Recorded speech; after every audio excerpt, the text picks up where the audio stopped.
Welcome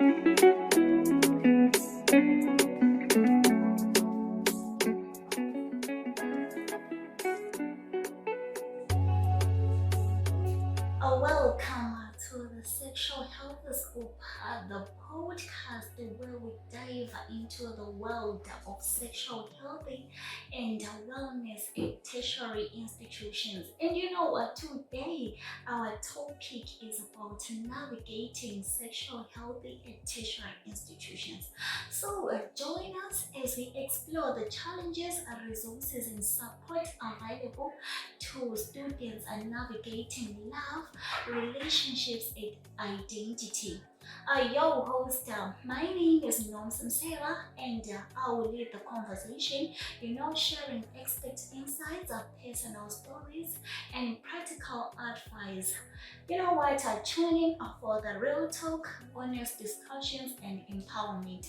Let's unlock the conversation and create a safer, more supportive community for all. And as you can see, waiting new one today. I don't have any guests with me, but look I don't have any exciting things with me. So as of now, let's fasten our seatbelts and get ready to dive into our exciting episodes. First of all, we'll discuss on the common challenges students face during sexual health. And our first challenge is a lack of education and awareness. Ukungatholi i-education, like ukungabi le-knowledge about these things. So what is that? Let me explain deeper about this challenge.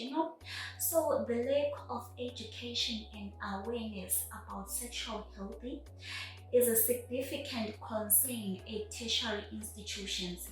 Many students enter university without a solid foundation in sexual health knowledge, having received inadequate or inaccurate information in school. So this knowledge gap is further increased by societal stigma and taboos surrounding sexual health topics, and lokhu kuyenza ukuthi kube difficult for students to openly discuss and seek information. So as a result, students may engage in risky behaviors, misunderstand consent, or struggle to navigate healthy relationships.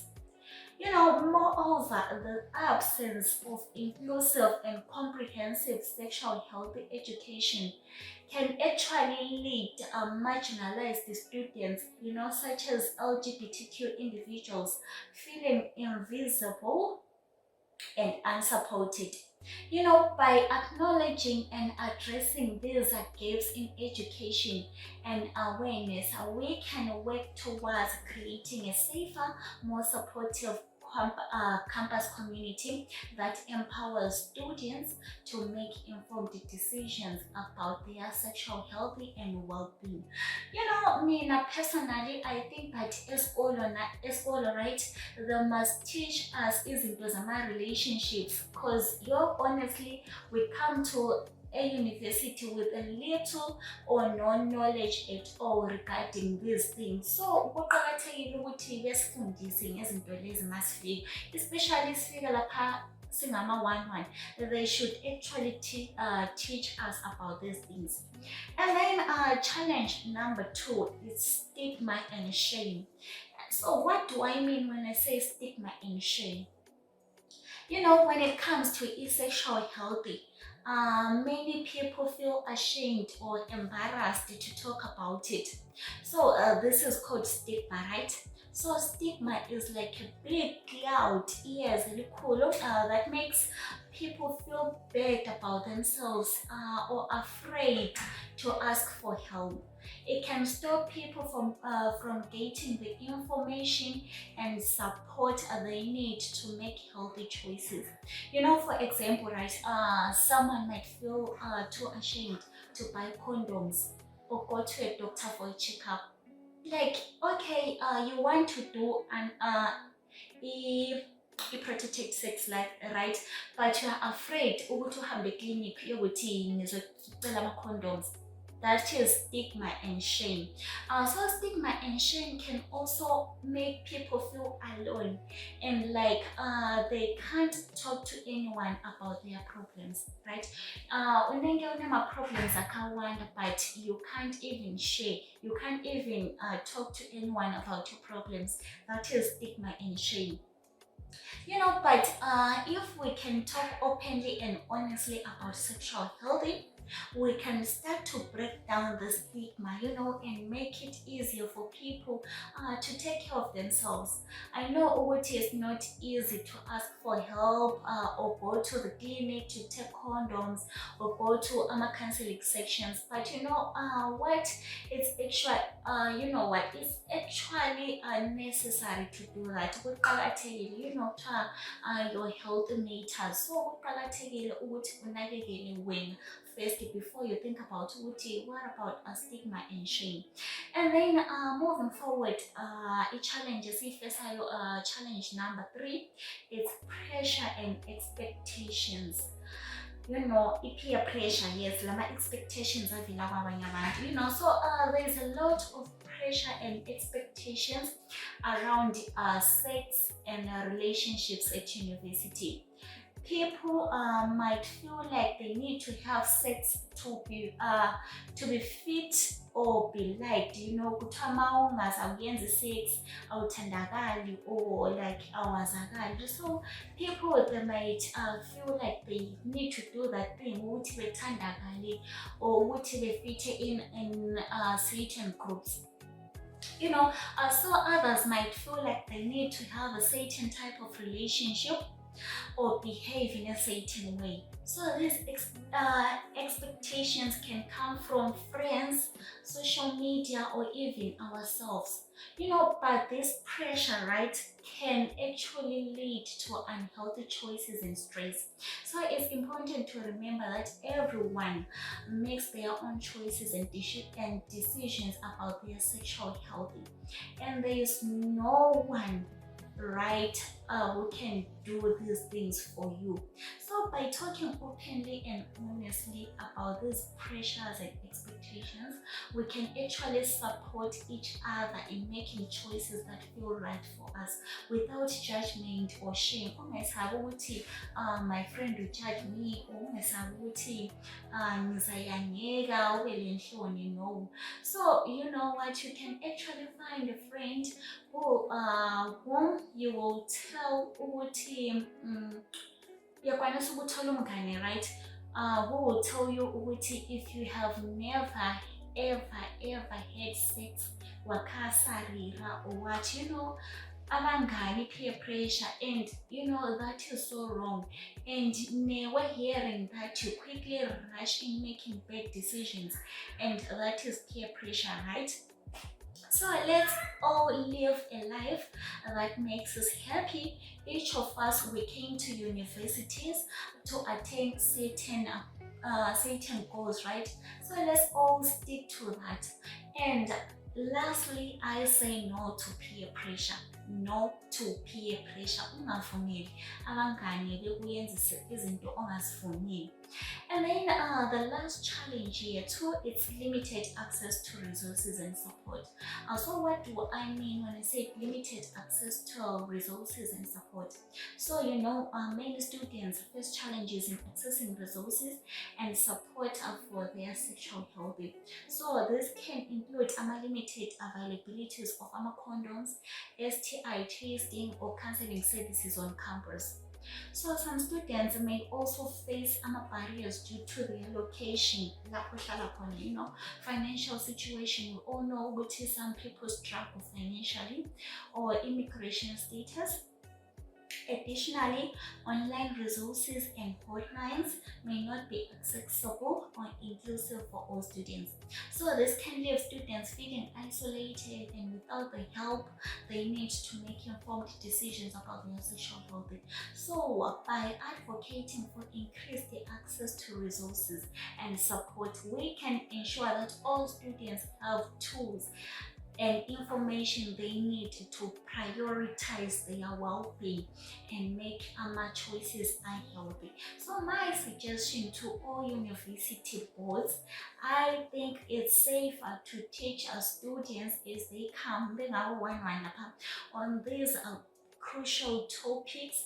And mind you, all the students come from different backgrounds, so maybe some don't know, but I honestly suggest every student gets knowledge on this topic.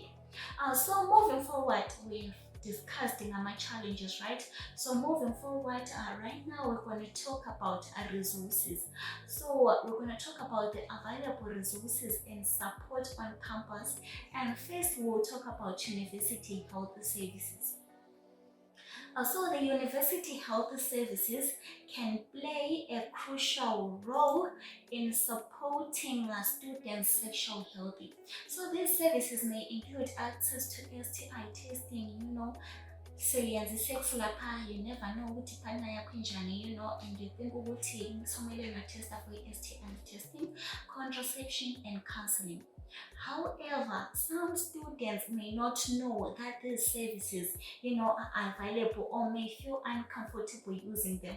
So additionally, university health services may have limited hours, resources, or trained staff, making it difficult for students to get help they need. So by increasing awarenesses and accessibility of university services, and ensuring that they are inclusive and non-judgmental, we can actually help students feel more comfortable seeking support and prioritizing their sexual health. So it's also important for universities to continually access and improve their health services, to meet their evolving needs for their students, right? So at my universities, what I mean is that equipment resources, like they mustn't have limited resources when coming to prioritize healthy students out. So point number 2 is counseling and therapy.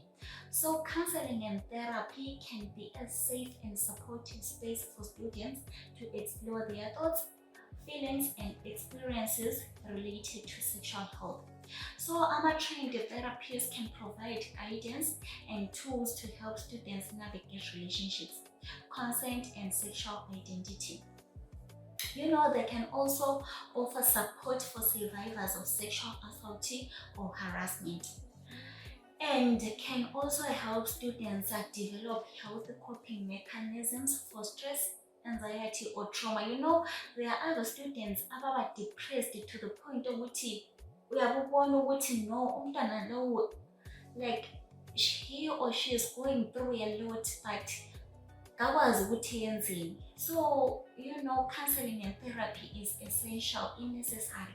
So by normalizing counseling and therapy as a resource for sexual health, we can encourage students to prioritize their emotional well-being and seek help when needed. Universities can also work to increase access to cultural sensitivity and inclusive counseling services, ensuring that all students feel welcome and supported. And then moving on point number 3, online resources and hotlines. So what do I mean when I say online resources and hotlines? Online resources and hotlines can be a lifeline for students seeking help and information about sexual health. Websites, apps, and online forums can provide access to accurate and reliable information, anonymous advice, and support. So hotlines and text lines can connect students with trained advocates and counselors who can offer immediate support and guidance. So these resources, can be especially helpful for students who may feel uncomfortable seeking help in person, as I talked about stigma and shame. So that's where uthi ama-online resources and hotlines comes into place. Abantwana labantu abangafuni ukuyakhuluma like in person, abangafuni ukuhamba for counseling in person. So you can actually help those who need support outside of regular university hours. So by sharing and promoting reputable online resources and hotlines, we can ensure that students have access to help whenever and wherever they need it, and can make informed decisions about their sexual health and well-being. So online resources and hotlines, asebenza khonokho ukuthi for laba ama-students who are afraid to talk in person, they can actually seek online resources and hotlines.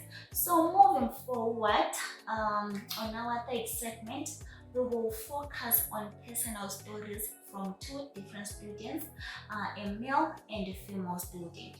And the story from our female students goes like this. I remember starting university with so much excitement, but also a lot of uncertainty. I had always been curious about my sexuality, but growing up in a conservative community made it hard to explore.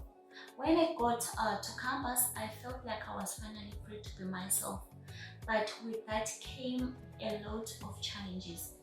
I struggled with navigating relationships, consent, and communication. I faced stigma and judgment from some of my peers and even some professors. I felt lost and alone, like I was the only one going through this. But I found solace in the university's LGBTQ support group. It was a safe space where I could share my experiences, ask questions, and get support from people who understood what I was going through. I also sought help from the campus health services, which provided me with access to STI testing, counseling, and resources. It was a game changer. Through my journey, I learned the importance of self-care, self-love, and self-acceptance. I learned to prioritize my mental and physical health and to communicate my boundaries and desires clearly. My message to fellow students is this: you are not alone, your struggles are valid, and your experiences matter.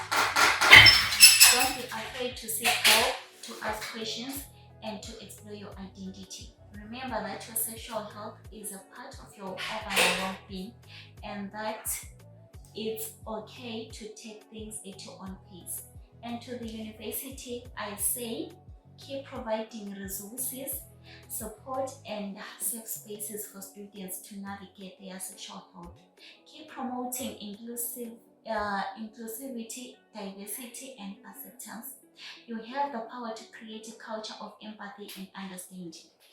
So that is a story from our female student. Uthi as we come to universities, we face challenges amaningi, and at least this one, wathola i-help from ekliniki, wathola i-group eyamthathayo yamnika i-help. So the story from the male, our story from email side goes like this.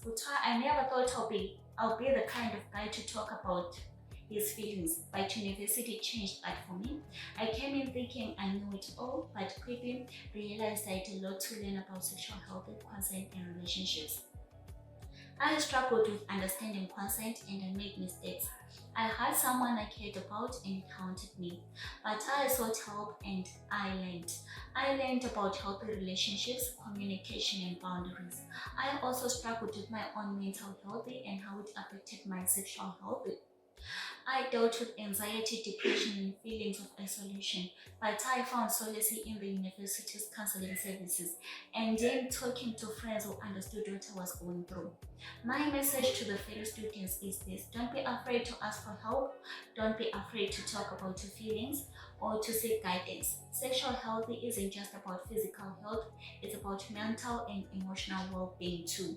And to the guys out there, I say let's break the stigma around talking about our feelings.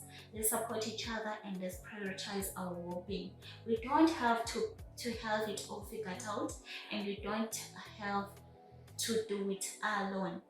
Lastly but not least, we have to hear the words of our child, we don't have to do it alone. And remember, sexual health is a journey, not a destination. It's okay to make mistakes and it's okay to learn. Let's do this together. And that is a story from our male student. At least, people are not afraid to seek help, And then lastly but not least, we have to hear the words from our expert insights. Although I did not bring a guest physically, I got you some guest who is a healthcare professional and he managed to write us some few words. Here's a message from a healthcare professional or sex educator to students at a tertiary level. Dear students, as a healthcare professional and sex educator, I want to remind you that navigating sexual health challenges is a normal part of university life. It's okay to have questions, concerns, and uncertainties. Remember, your sexual health is a vital part of your overall well-being. Prioritize self-care, practice self-sex, and communicate openly with your partners. Don't hesitate to reach out to university health services, counseling centers, or support groups for confidential guidance and care. You can also explore online resources like Planned Parenthood, the CDC, and the Trevor Project. Also, some key tips to keep in mind: consent is key, know your status, take care of your mental health, respect yourself and others. Remember, you are not alone. Seek help, ask questions, and prioritize your sexual health. Best regards, Dr. Nyasha Kofa. A big shout out to Dr. Nyasha Kofa. Well, Amy, I greatly appreciate you. I hope you heard those deep and knowledgeable words from Dr. Nyasha. So in conclusion, all I can say is navigating sexual health at the tertiary level can be challenging, but there are resources and support available. Students face issues like lack of education and awareness, stigma and shame, pressure and expectations, limited access to resources, and struggles with counseling and therapy. However, universities can play a crucial role in providing support through health services, counseling, and inclusive resources. So as we conclude, remember that your sexual health is a vital part of your overall well-being. Don't hesitate to seek help, ask questions, or explore your identity. You are not alone in your struggles, and there are sources available to support you. Prioritize your sexual health by being informed, communicating openly, and taking care of your physical and emotional needs. Remember that mistakes are opportunities for growth, and that self-love is acceptance are essential to your journey. By taking control of your sexual health, you are empowering yourself to live a healthier and happier and more authentic life. So take the first step today and embrace your journey towards sexual wellness. After all, your health matters the most. Imagine how your parents will feel going back home with STI. So let's all learn to take care of ourselves, because no one will do that for you. Thank you for tuning in to our conversation about navigating sexual health challenges at the tertiary level. We hope that these stories, experiences, and insights shared have been informative, relatable, and empowering. Remember, your sexual health is a vital part of your overall well-being, and it's okay to ask for help, seek resources, and prioritize your own needs. Join the conversation on social media using the hashtag Sexual Health Matters and share your own stories, tips, and resources with others. Until the next time, take care of yourself, prioritize your well-being, and remember that you are not alone. Well, it's a good bye from me, and of course, I love you all.